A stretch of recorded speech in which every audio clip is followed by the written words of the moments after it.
अस्सलाम वालेकुम, बिस्मिल्लाहिर्रहमानिर्रहीम। मेरा आज का टॉपिक है मैं आज एक नई वीडियो के साथ हाजिर हुई हूँ। मेरा आज का न्यू टॉपिक है artificial insemination in animals. Welcome to online veterinary consultation with doctor pets and vets. मैं आज आपको बताऊंगी कि आर्टिफिशियल इंसेमिनेशन क्या है। What is artificial insemination? Artificial insemination एक ऐसा प्रोसेस होता है कि स्पर्म सेल को कलेक्ट करके मेन एनिमल से स्पर्म सेल को कलेक्ट किया जाता है और हाथों से उसको फीमेल की रिप्रोडक्टिव ट्रैक्ट के अंदर डिपॉजिट कर दिया जाता है। इस प्रोसेस को हम क्या कहते हैं? आर्टिफिशियल इंसेमिनेशन कहते हैं। नेक्स्ट, आर्टिफिशियल इंसेमिनेशन के बहुत सारे एडवांटेजेस भी होते हैं, डिसएडवांटेजेस भी होते हैं। एडवांटेजेस जो होते हैं आर्टिफिशियल इंसेमिनेशन के, वो कुछ होते हैं, कुछ बहुत सारे होते हैं। वैसे मैंने कुछ जो है वो इसको एक्सप्लेन किया है। सबसे पहला जो आर्टिफिशियल इंसेमिनेशन का एडवांटेज होता है ये होता है कि एक ब्रीडिंग बुल को मेंटेन करने की ज़रूरत नहीं होती इसके अंदर, ठीक है। दूसरा ये एडवांटेज होता है कि जब हम नेचुरल सर्विसेज कर रहे होते हैं उस दौरान बहुत सारी रिप्रोडक्टिव डिजीज़ फैलने का खतरा होता है, स्प्रेड होने का खतरा होता है, लेकिन इसके अंदर नहीं होता, ठीक है।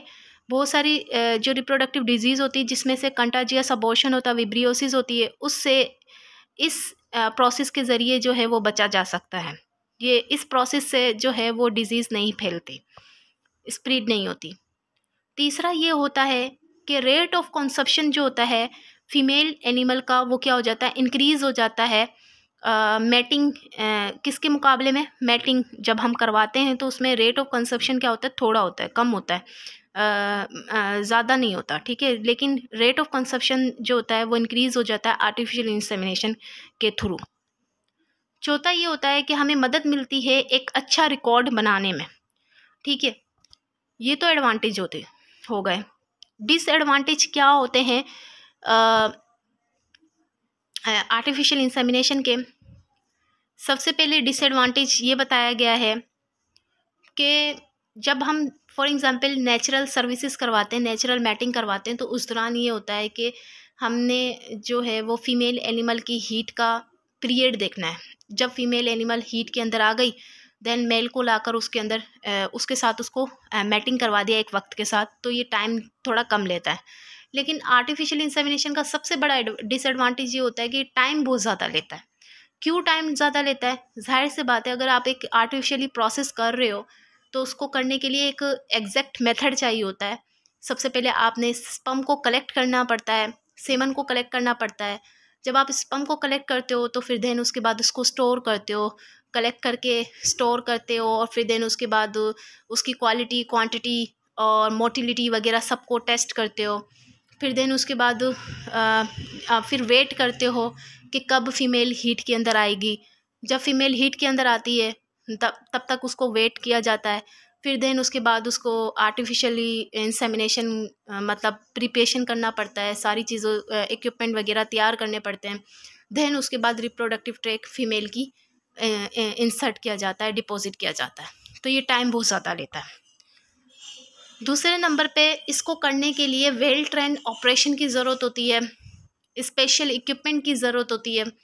वेल ट्रेन ऑपरेशन का मतलब ये होता है कि मतलब जो बहुत अच्छे, मतलब बहुत ज़्यादा जिनको बहुत ज़्यादा एक्सपीरियंस होता है इस प्रोसेस में, जिनको बहुत ज़्यादा नॉलेज होती है, वेटनेरियंस होते हैं, उनको मतलब ये प्रोसेस करना आता है और एक स्पेशल इक्विपमेंट की ज़रूरत होती है। वो होंगे तो ये आर्टिफिशियल इंसेमिनेशन प्रोसेस होगा, अदरवाइज़ वो नहीं होंगे तो आर्टिफिशियल इंसेमिनेशन नहीं होगी, ठीक है।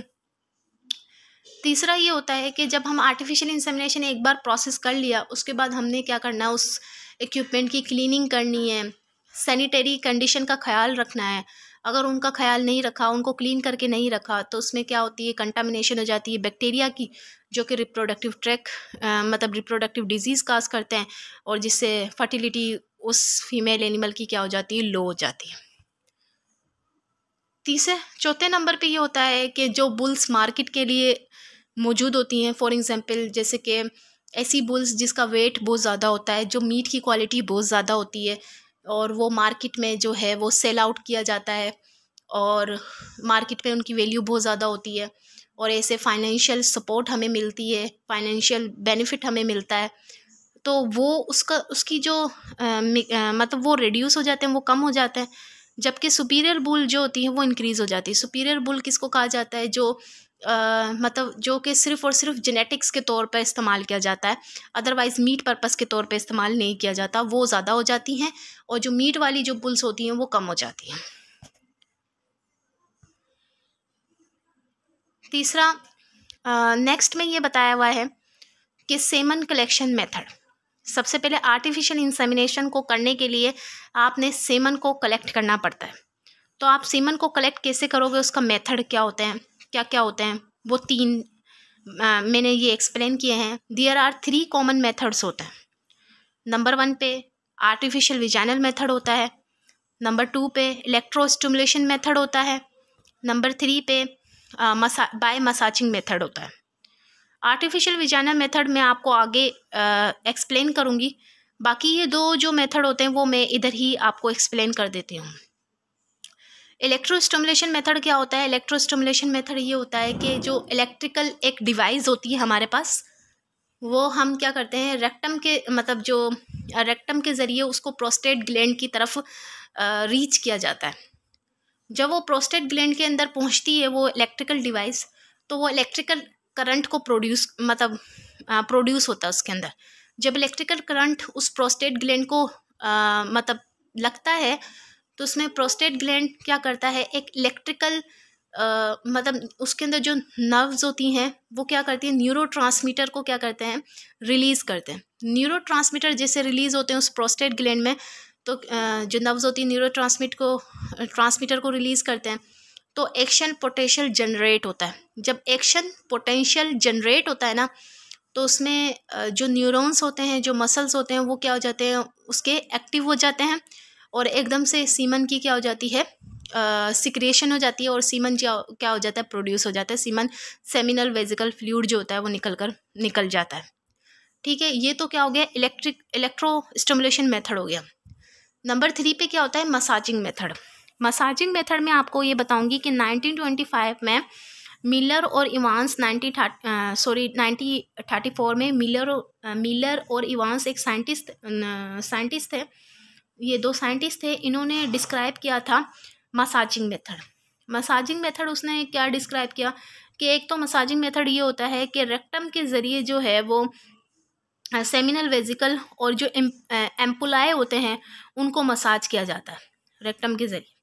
दूसरा ये होता है कि प्रीप्यूटल शीट होती है ना, सबसे पहले उसको स्टिमुलेट किया जाता है। जब प्रीप्यूटियल शीट होती है, मतलब जो पेनिस के ऊपर जो शीट होती है, उसको स्टिमुलेट करते हैं ना, तो एनिमल क्या करता है, यूरिनेट करता है। यूरिनेशन हो जाती है तो एनिमल का जो ब्लैडर होता है वो एम्प्टी हो जाता है, फुल खाली हो जाता है यूरिन के बाद।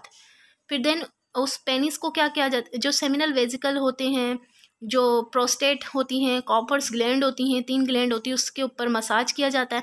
मसाज किया जाता है तो वो सेमिनल फ्लूइड जो होता है वो सिक्रिएट हो जाता है। ये मेथड होता है मसाजिंग मेथड का। लेकिन ये दोनों मेथड जो होते हैं वो मोस्ट कॉमन नहीं होता है।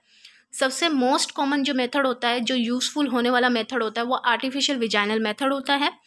आर्टिफिशियल विजाइनल मेथड होता है, इसीलिए मैंने इसको क्या किया है, डिस्क्राइब किया है आर्टिफिशियल विजाइनल मेथड को। आगे देखते हैं artificial vaginal method. Artificial vaginal method को करने के लिए आर्टिफिशियल विजाइना की प्रिपरेशन की जाती है। तो आर्टिफिशियल विजाइना के जो पार्ट्स होते हैं वो डिस्क्राइब किए हैं। सबसे पहला पार्ट ये होता है, इसके फॉलोइंग पार्ट्स होते हैं। सबसे पहला पार्ट क्या होता है, एक हेवी हार्ड रबर का सिलेंडर होता है। उस सिलेंडर के जो दोनों एंड होते हैं वो क्या होते हैं, ओपन होते हैं। ठीक है, एक एयर के लिए इनलेट आउटलेट होता है और एक वाटर के लिए इनलेट आउटलेट मौजूद होता है, जिसमें वाटर और एयर को उस सिलेंडर के अंदर ऐड किया जाता है। ठीक है, दूसरे नंबर पे एक इनर स्लीव्स होती है, लेकिन वो भी रबर की होती है, रबर लाइनर। ठीक है, तीसरे नंबर पे क्या होता है, सीमन रिसीविंग कॉन होती है। सीमन रिसीविंग कॉन होती है, सीमन कलेक्शन ट्यूब होती है, जो कि ग्लास की भी हो सकती है, प्लास्टिक की भी हो सकती है, और 0.0 cc जिसका साइज होता है। और 5वें नंबर पे क्या होता है, इंसुलेटिंग बैग होता है। आइए इस पिक्चर्स में आपको सारा शो हो रहा है कि सिलेंडर कौन सा है, और नंबर 2 पे इनर स्लीव्स है, नंबर 3 पे सीमन रिसीविंग कौन है, नंबर 2 पे कलेक्टिंग वायल है। ये सारी चीज़ें आपको शो हो रही है इस पिक्चर में। देन इसका जो वाटर जैकेट, आर्टिफिशियल इंसेमिनेशन को जो सिलेंडर होता है उसके अंदर जो वाटर का इनलेट आउटलेट मौजूद होता है, नॉस्टिल, उसको ओपन किया जाता है और उसके अंदर हॉट वाटर को ऐड किया जाता है। लेकिन शर्त ये होनी चाहिए कि उस हॉट वाटर का जो टेम्परेचर होता है वो 45 सेल्सियस से लेके 42 से 45 सेल्सियस होना चाहिए और 113 फ़ारेनहाइट में होना चाहिए। एक ग्रेजुएट सीमन कलेक्शन ट्यूब होती है जो कि आर्टिफिशियल इंसेमिनेशन के होस के साथ जो है वो फिक्स कर दिया जाता है एंड में, और एक अंदर की तरफ जो होती है वो एक रबर लाइनर, मैंने आपको बताया रबर लाइनर स्लीव्स होती है, उसको सबसे पहले आपने क्या करना होता है, लुब्रिकेट करना होता है जेली के साथ, ताकि वो मॉइस्चर जो है वो थोड़ी सी आए, नमी आए उसके अंदर। और कितनी उसकी लेंथ होती है, 3 to 4 इंच लेंथ के अंदर लुब्रिकेट जेली को अप्लाई किया जाता है उसमें इनर स्लीव्स में। देन आइए हम प्रिपरेशन कैसे करते हैं सीमन कलेक्शन के लिए आर्टिफिशियल विजाइना को। आर्टिफिशियल विजाइना में सबसे पहले ये आपके पास पहली पिक्चर दिख रही है कि ये सिलेंडर होता है, रबर का होता है, हैवी होता है, हार्ड होता है। नंबर 2 पे आपको दिख रहा है कि जो इनर स्लीव्स होती है जो कि रबर की होती है वो उसके अंदर इसको ऐड कर रहे हैं, और इनर स्लीव्स के जो सिलेंडर के जो दोनों एंड होते हैं उसको इनर स्लीव्स से क्या कर दिया जाता है, कवर कर दिया जाता है, फिक्स कर दिया जाता है। ये देखें आपको नज़र आ रहा है इसमें, सॉरी मैं आपको बताती हूँ,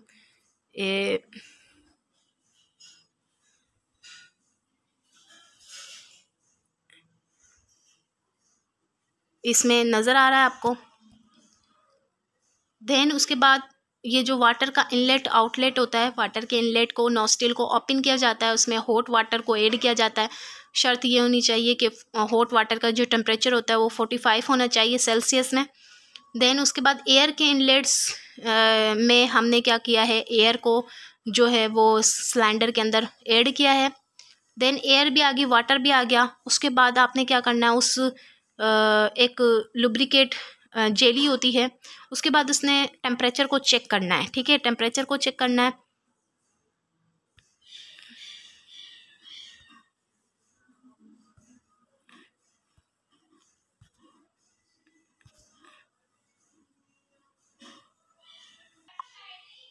फिर टेम्परेचर को चेक करते हैं, टेम्परेचर जो होता है इसका 45 सेल्सियस ही होना चाहिए। फिर नंबर 4 पे आपको नज़र आ रहा है इसमें रिसीविंग मतलब रिसीविंग कौन होती है, रिसीविंग कौन होती है जो कि ट्यूब की होती है, वो इसके साथ क्या कर दिया जाता है, फिक्स कर दिया जाता है। देन उसके बाद उसकी रिसीविंग कौन के साथ जो है वो कलेक्शन ट्यूब होती है, वो उसके साथ फिक्स कर दिया जाता है। कलेक्टिंग वायल जिसको हम कहते हैं ग्लास और प्लास्टिक की 0.1 cc की, वो उसके साथ ऐड कर दिया जाता है। और नंबर 5 पे जो है आपको बताया गया है, नंबर 6 पे आपको बताया गया है कि इसमें वाटर जैकेट जो है वो इसके अंदर इंसर्ट कर दी। ठीक है, वाटर जैकेट जो होती है ऊपर का जो इंसुलेटिंग बैग होता है उससे इसको कवर कर दिया। देन उसके बाद सीमन कलेक्शन मेथड। अब आर्टिफिशियल विजाइना के ज़रिए सीमन को कलेक्ट कैसे किया जाता है। सबसे पहले जो काऊ होती है, जो डमी होती है, जो सर्विस के लिए मौजूद होती है, उस काऊ और डमी को क्या कर काऊ और डमी जो है वो उस बुल को शो किया जाता है। या तो डमी ले लो या काऊ ले लो, फॉर एग्जाम्पल कोई भी ले लो, कुछ भी ले लो, ऐसी चीज़ लो जिससे ऊंची चीज़ होती है वो, कोई ऐसी चीज़ लो, कोई ऊंची चीज़ हो जिससे बुल जो है वो एक्साइटेड लेवल के अंदर आए। उसके बाद बुल जो है वो एक्साइटेड लेवल के अंदर आए। उसके बाद आर्टिफिशियल विजाइना जो होता है उसको 45 एंगल के अंदर रखना चाहिए, पेनिस की डायरेक्शन से वो 45 एंगल पर हो और थ्रस्ट भी उसी एंगल पर हो। ठीक है, फिर जब बुल माउंट करेगा, जब बुल माउंट करेगा काऊ पर, तो जो शीट होगी पेनिस की, जो अंदर का जो ग्लैंड पेनिस होगा वो निकल कर जैसे ही बाहर आएगा तो ऐसे ही एकदम से आर्टिफिशियल विजाइना उसके अंदर को इंसर्ट कर देना है। जब आर्टिफिशियल विजाइना जो है वो इंसर्ट कर देंगे तो बुल जो होगा वो एकदम से इजाकुलेट कर देगा।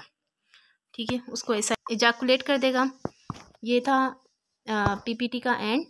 और मैं आप सबसे उम्मीद करती हूँ कि आप सबको जो है वो ये वीडियो पसंद आई होगी। और मेरी आप सबसे रिक्वेस्ट है कि इस वीडियो को लाइक, शेयर और सब्सक्राइब ज़रूर कीजिएगा। Thank you so much.